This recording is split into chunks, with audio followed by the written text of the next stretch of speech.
இன்றே டவுன்லோட் செய்து உங்கள் ஃபேவரட் ஷோக்களை என்ஜாய் பண்ணுங்க. இந்துக்கு ஒரு நல்ல சம்பந்தம் கிடைச்சிருக்கு.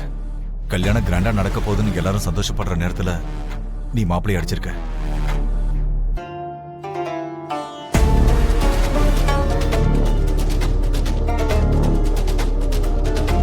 அவங்க இப்ப இந்த கல்யாணம் வேணான்னு சொல்றாங்க.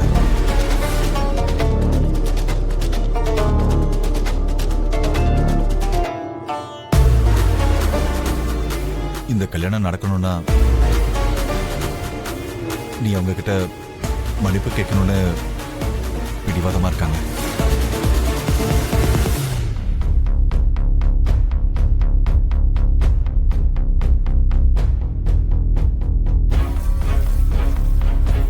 என்னது? மன்னிப்பு கேட்கணுமா? நான் போய் அவங்கிட்ட மன்னிப்பு கேட்கணுமா? முதல்ல அவன் என்ன பண்ணான்னு தெரியுமா? இந்துவ ரூம்குள்ள கூட்டிட்டு போய் அவ வாழ்க்கையவே நாசம் பண்றதுக்கு பார்த்தான். அதனாலதான் அடிச்சேன்.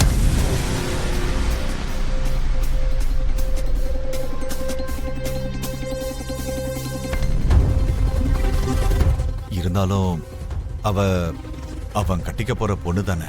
கட்டிக்க போற பொண்ணுதான், ஆனா இன்னும் பொண்டாட்டி ஆகலல்ல. கல்யாணத்துக்கு முன்னாடி இந்த மாதிரி வெளியே அனுப்புறதே தப்புயா. அப்படி இருக்கும் போது அவன் அங்க ரூம் போட்டு தப்பு பண்ணும்போது அவனை நீ அடிக்காம என்ன போய் மன்னிப்பு கேட்க சொல்ற? டேய், நீ வந்து மன்னிப்பு கேட்கலனா இந்த கல்யாணம் நடக்காதுடா.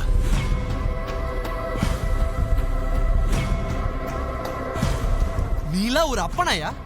பெத்த பொண்ணோட வாழ்க்கைய நாசமாக்குறதுக்கு ட்ரை பண்ணவன்னு தெரிஞ்சும் இந்த கல்யாணத்தை நிறுத்தாம என்கிட்ட வந்து பேசிட்டு இருக்க. போய் மன்னிப்பு கேளு, மன்னிப்பு கேளாம். வெக்கமா இல்ல உனக்கு?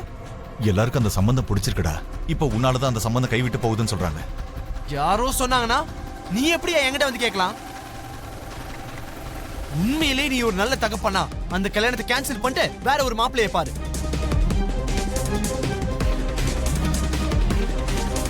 டேய், தயவு செஞ்சு நிலைமையை கொஞ்சம் புரிஞ்சுக்கோடா.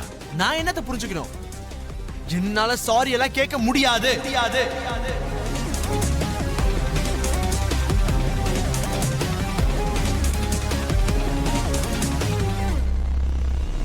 கண்ணுல அவன் பட்டானா இன்னொரு தடவை அவனை அடிப்பேனே தவிர அவன் கிட்ட எல்லாம் மன்னிப்பு கேட்க முடியாது.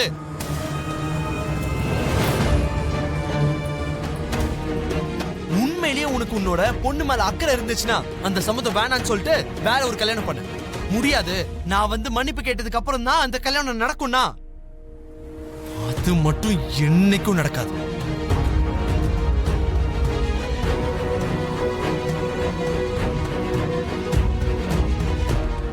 இன்னொரு தடவை இந்த விஷயத்தை பத்தி பேசணும்னு என்னோட வீட்டுக்குள்ள கால் எடுத்து கூட வைக்காத.